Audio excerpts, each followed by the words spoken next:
कद्दू की फसल पर सड़ने गलने की समस्या ना आए, क्वालिटी प्रभावित ना हो, उपज प्रभावित ना हो, तो इसके लिए कब कौन से स्प्रेइंग शेड्यूल चलाना चाहिए ताकि रोग बीमारी आसानी से कंट्रोल हो जाएं, सूखने की समस्या ना आए, पीला मोज़ेक वायरस से फसल को कैसे बचाएं और एक अच्छी यील्ड निकालने के लिए, फसल को हरी भरी रखने के लिए, ज़्यादा से ज़्यादा उपज निकालने के लिए हमको कद्दू की फसल पर कौन कौन से ज़रूरी काम करने चाहिए, इस वीडियो के माध्यम से डिटेल में संपूर्ण जानकारी साझा करेंगे। तो देखिए, गेहूं कटाई के जस्ट बाद भी आप कद्दू को लगाएंगे दोस्तों, तो बहुत अच्छे आपको बाजार भाव मिलेंगे।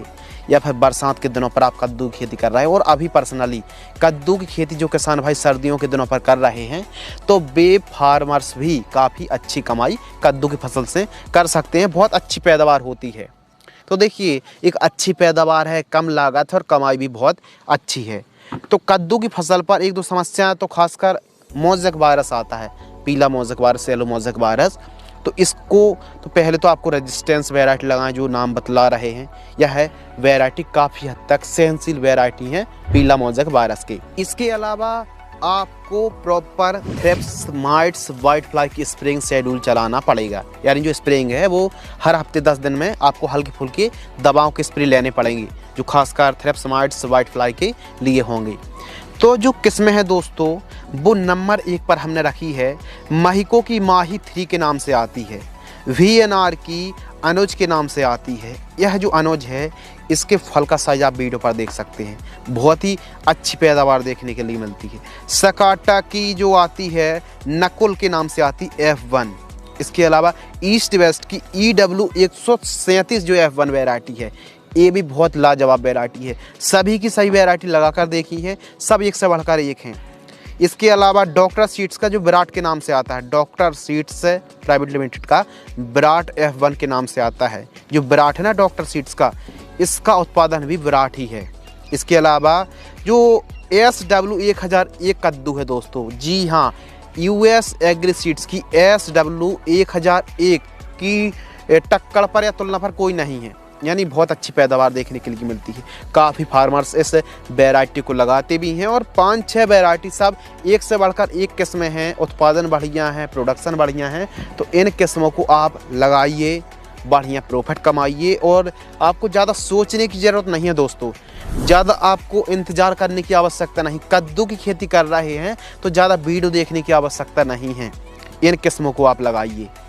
बाकी गर्मियों में आप फरवरी से मार्च के मध्य आप कद्दू की खेती कर सकते हैं।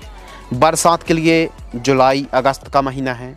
इसके अलावा सर्दियों के लिए आप अक्टूबर से नवंबर दिसंबर के मध्य आप कद्दू की खेती कर सकते हैं। कद्दू की खेती जो दोमट भूमि होती, दोमट सॉइल पर काफ़ी बढ़िया हमको बढ़वार देखने के लिए मिलती है। खासकर उत्तम जल निकास का प्रबंध होना चाहिए और कहीं ना कहीं आप बुआई के समय 50 किलोग्राम जिप्सम, 2 ट्रॉली गोबर की खाद और 50 किलोग्राम SSP का प्रयोग करेंगे, तो जो पैदावार है उसमें 4 चांद लगने वाले हैं। क्योंकि कद्दू की फसल पर फास्फोरस, पोटेशियम, सल्फर और जिंक, इन तत्वों की पूर्ति करेंगे। अब नाइट्रोजन तो सभी किसान भाई कर ही देते हैं पूर्ति। इन तत्वों की पूर्ति करने से पैदावार में 4 चांद लगने वाले हैं। तो इन खादों की पूर्ति तो आपको करना ही करना है। खेत की तैयारी देखिए नॉर्मल तरीके से करें, बस मृदा को एकदम मक्खन की तरह बना लीजिए, एकदम भुरभुरी करना, एकदम बारीक करना है और उत्तम जल निकास का प्रबंध होना चाहिए। साफ सफाई खेत की चारों साइड रखिए, खेत के चारों साइड एक काम करें, फेंसिंग कराएं, ग्रीन नेट खींचें, 1 लाइन गेंदे की और 1 लाइन मक्के की जरूर लगा दीजिए।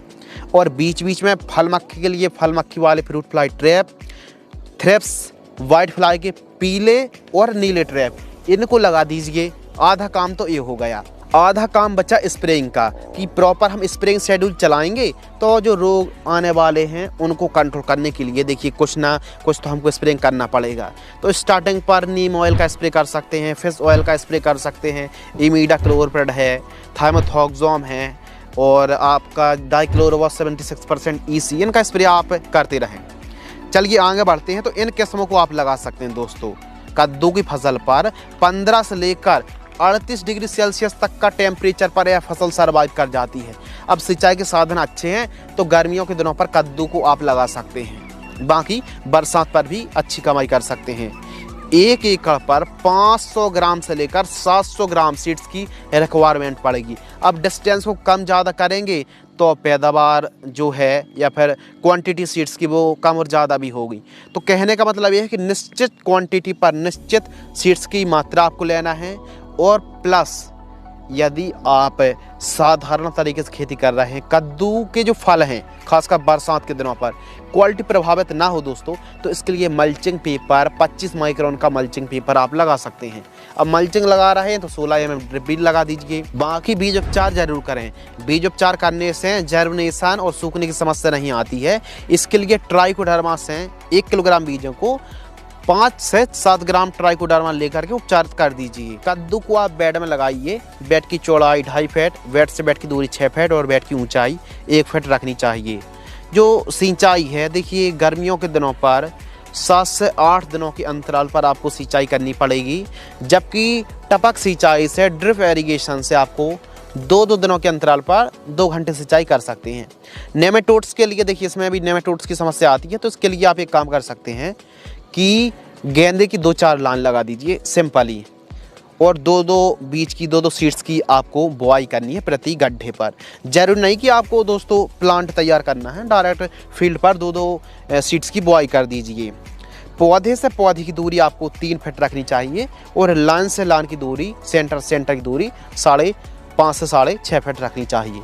कद्दू की फसल पर सबसे बड़ी जो समस्या है मोज़ेक वायरस, पीला मोज़ेक वायरस है, फल मक्खी है, सफ़ेद मक्खी है, एफिड जैसे थ्रिप्स परेशान करती है, और साथ ही दोस्तों सेमीलूपर्स इल्ली का प्रकोप देखने के लिए मिलता है। कुछ और गिनी चुनी बीमारी हैं जिनको हम प्रॉपर यदि कंट्रोल करेंगे तो बहुत अच्छे से हमारी फसल देखने के लिए मिलेगी बढ़वार और बढ़िया स्वस्थ रहेगी। तो देखिए जो पहले हमने वर्क बताए हैं एग्रीकल्चर संबंधित, उनको तो आपको फॉलो करना ही करना है। बाकी इन स्प्रे को भी आप दोहरा सकते हैं, इनको आप स्प्रेइंग चला सकते हैं। फर्स्ट जो स्प्रे है जब हमारी फसल 25 से 30 दिन के आसपास की होती है तो यूपीएल कंपनी की लांसर गोल्ड लेना है 35 ग्राम, M45 फंगिसाइड 40 ग्राम, 15 लीटर पानी घोल करके स्प्रेइंग करना चाहिए। अब जो डोज है वो 15 लीटर की दर से साझा कर रहा है, क्योंकि फसल छोटी होती है 2-3 पंप पर हो जाता है, लेकिन फसल जब बड़ी होती है तो 6-8 पंप लग जाते हैं। सेकंड जो स्प्रे है 50 से 55 दिन की फसल होती है तो एंट्राकॉल और सोलेमन इन दोनों को 15 लीटर की दर से स्प्रेइंग आपको करना चाहिए। जब भी आप स्प्रेइंग कर रहे हैं सिलिकॉन चिप को स्प्रेडर स्टिकर में लाकर स्प्रे करें ताकि जो घोल है पत्तों पर प्रॉपर चिपक जाए। थर्ड जो स्प्रे है जब हमारी कद्दू की फसल दोस्तों पंपकिन की क्रॉप है बुआई से 70 से 80 दिन के आसपास की होती है तो कृषि रसायन की इक्का, अब इक्का में एसिटाइमप्रेड है 20% एसपी, किसी भी कंपनी का आप ले सकते हैं, जरूरी नहीं कृषि रसायन का ही लें, 10 ग्राम लेना है। और सिंजेंटा कंपनी की क्वांटस जो बढ़वार में फल फूल में काफ़ी हेल्प करती 40 ml लेना है। और धानुका की कोनिका फंगिसाइड आपको लेना है लगभग 40 ग्राम, 15 लीटर पानी घोल करके स्प्रे करें।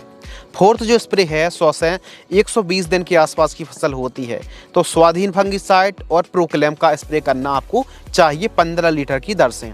अब जो खाद का शेड्यूल है कद्दू की फसल पर, क्योंकि न्यूट्रिशन की कहीं ना कहीं कमी होगी तो पैदावार में आपको डायरेक्ट रूप से गिरावट देखने के लिए मिलेगी, पैदावार घट जाएगी। तो इसके लिए समय समय पर खाद की पूर्ति करना बहुत ज़्यादा ज़रूरी है। इसके लिए जो फर्स्ट खाद है जब हमारी कद्दू की फसल बुआई से लगभग 30 से 35 दिन के आसपास की फसल होती है तो सल्फर 90% वाली 3 किलोग्राम, यूरिया और उर्वरक खाद आपको लेना है 20 से 25 किलोग्राम, ह्यूमिक एसिड 500 ग्राम, इन तीनों को मिक्स कर लीजिए। और जो खाद देने का सही तरीका ऐसा नहीं मिट्टी में फेंक मत दीजिए, थोड़ा सा जड़ों से 5 से 6 इंच दूर थोड़ा सा गड्ढा खोदिए, फिर गड्ढे को 1 दिन की तेज़ धूप लगाइए, फिर खाद दे करके 1 एकड़ में मिट्टी को वापस से भरकर सिंचाई करिए। जो खाद है ना वो 4 गुना ज़्यादा रिजल्ट आपको देगी फर्स्ट खाद। सेकंड खाद 90 से 110 दिन के आसपास की फसल होती है तो माइक्रो न्यूट्रिएंट 4 से 5 किलोग्राम, इफ्को की सागरिका दानेदार सीवीड 8 किलोग्राम, यूरिया 40 किलोग्राम, इनको प्रयोग करें। इसके अलावा थर्ड जो खाद है 110 दिन बाद जब 125-30 दिन के आसपास की फसल हो तो आपको दोस्तों लेना है ferrous sulphate 5 kilogram, urea 20 kilogram, और इसके साथ दोस्तों आपको मिक्स करना है बायोजाइम 10 किलोग्राम प्रति एकड़ जड़ों के पास देकर सिंचाई करनी चाहिए। इन खादों का प्रयोग करने से कद्दू की फसल पर बहुत ही अच्छी स्वस्थ बढ़वार स्वस्थ पैदावार देखने के लिए मिलेगी। इसकी जो लाइफ साइकिल है वो 4 महीने के आसपास, 4, साढ़े 4, 5 महीने तक चल जाती। 4 महीने ही आप 4.5 महीने मान लीजिए। तो खाद के शेड्यूल को कम और ज़्यादा भी आप कर सकते हैं। बाकी रही बात उत्पादन की, तो 1 एकड़ में कद्दू का उत्पादन लौकी से भी ज़्यादा होता है या फिर लौकी के लगभग का ही होता है। तो 1 एकड़ में कद्दू की खेती से 300 से 400 क्विंटल पैदावार आप निकाल सकते हैं। 1 एकड़ में लागत 25 से 30 हज़ार रुपये लगेगी। यदि प्रॉपर आप स्प्रेइंग चलाएंगे, प्रॉपर वैज्ञानिक तरीके से खेती करेंगे, खाद चलाएंगे, तब जाके इतनी लागत लगेगी। यदि नॉर्मल तरीके से जो किसान भाई खेती करते हैं तो 10,000 रुपये 15,000 रुपये में फसल तैयार हो जाती है। बाकी अच्छे स्प्रे करेंगे, रोग मुक्त रखेंगे तो वैसी पैदावार बढ़ने वाली है। बाजार भाव 10 रुपये से लेकर 30 रुपये प्रति किलोग्राम तक का रेट देखने के लिए मिलता है। यदि कद्दू के रेट 10-12 रुपये मिल जाते हैं तो बहुत अच्छी बात है। 10-12 रुपये, क्योंकि एक जो फल है बहुत वेटेड फल है तो काफ़ी अच्छी आपको कमाई मिल सकती है। 10 रुपये भी बहुत बढ़िया रेट माना जाता है खासकर कद्दू का। बाकी हाँ, 15 रुपये 20 रुपये यदि मिल जाता है तो फिर जो आपकी पैदावार है आमदनी में 4 चांद लग जाएंगे। इसके अलावा मुनाफा के ऊपर दोस्तों बात करते हैं तो सभी लागत को काटकर आप कद्दू की क्रॉप से 2.5 से 3 लाख रुपए कमाई कर पाएंगे। अब अच्छी पैदावार होती है, रेट अच्छा मिलता है तो आमदनी बढ़ेगी। भूमि कमज़ोर है, आपने लोकल वैरायटी का चुनाव कर लिया तो जो पैदावार है वो घट भी सकती है, जाहिर सी बात है।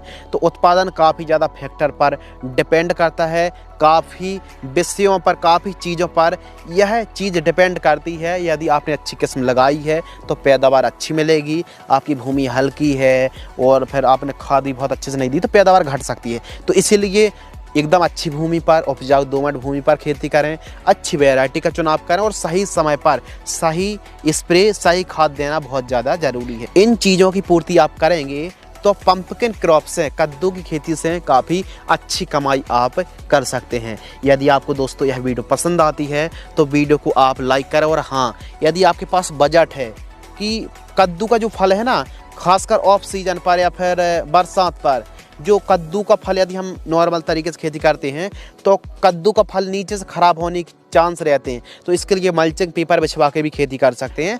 बाकी सर्दियों के दिनों पर, गर्मियों के दिनों पर आप ओपन फील्ड फार्मिंग भी कद्दू की खेती से कमाई कर सकते हैं, खेती कर सकते हैं। और हाँ, अब कद्दू की जो क्रॉप है दोस्तों, इस पर ठंड लगने की समस्या है, यानी पाला लगने की समस्या है। तो स्टार्टिंग पर सर्दियों पर कर रहा है तो लो टनल को लगा सकते हैं, खेत के चारों साइड धुआं कर सकते हैं, या फिर जब ठंड लगने की समय है तो उस समय सल्फर की डस्टिंग करें और पर्याप्त मात्रा पर सिंचाई करेंगे तो जो ठंड का असर बहुत कम होगा। इन बातों को आप ज़रूर फॉलो करें दोस्तों। कहीं ना कहीं कद्दू की खेती करके आप बहुत अच्छे फार्मर बन सकते हैं, बहुत अच्छी कमाई कर सकते हैं।